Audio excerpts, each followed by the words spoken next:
news coming in. This is the Adani Green Energy Group that has issued clarification saying that Gautam Adani, Sagar Adani and senior executive Vneet Jain are clear of all bribery charges as per the US Department of Justice. In an exchange filing, the Adani Green has said that news published by various media houses on the bribery and corruption charges against Adani officials is incorrect. So that is the clarification that has been provided, and we have my colleague Maria joining us to get us more on this. Maria, the Adani Green Group has denied all allegations. What does their filing say as far as, when they put out that filing, what does that really say?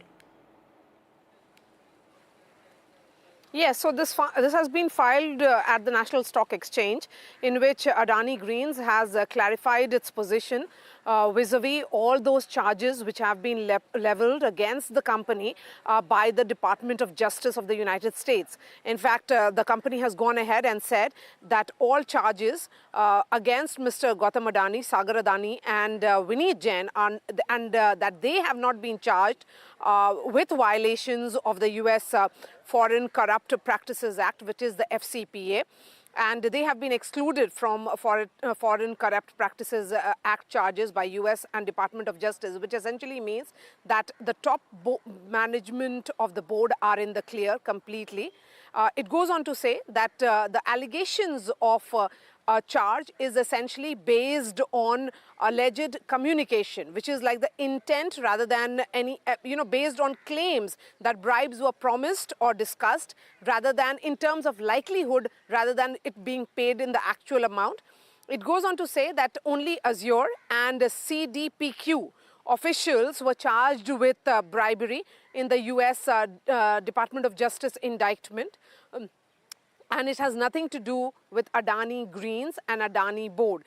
It also says that all those news which have been surfaced is essentially incorrect in nature with regards to Adani Green Energy Limited. So I think with this kind of statement which has been put out, this is essentially informing the National Stock Exchange about the level of charges that were being leveled against the company. Remember, the Adani Greens and Adani company has been facing a lot of questions by the Congress and other opposition leaders as well. We have Tuhin Sinha joining us.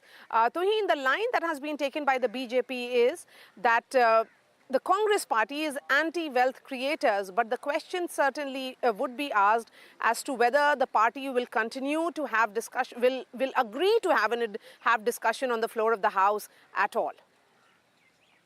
Well, good morning, Maria. The point is we are not here to defend Adani, the Adani Group. They are capable of defending themselves. We have made it very clear time and again.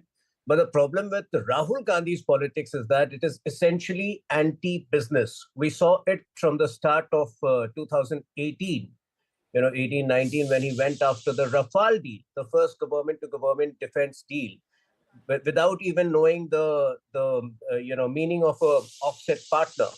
Over the years, he seems to have, metamorphosed into an agent of foreign proxies, including, short-selling giants like Hindenburg, because most of his attacks are without any reason. And moreover, the way he portrays the proximity between Prime Minister Narendra Modi and Gautam Adani as the reason of, one of the abettors of these alleged scams, we are against that. That is, something which he has been taking far too long.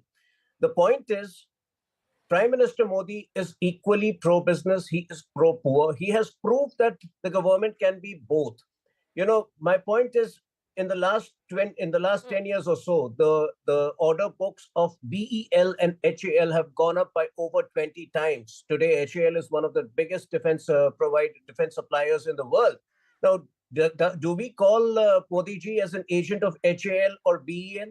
Last February, 2023 February, Tata struck one of its biggest aircraft deals with Boeing.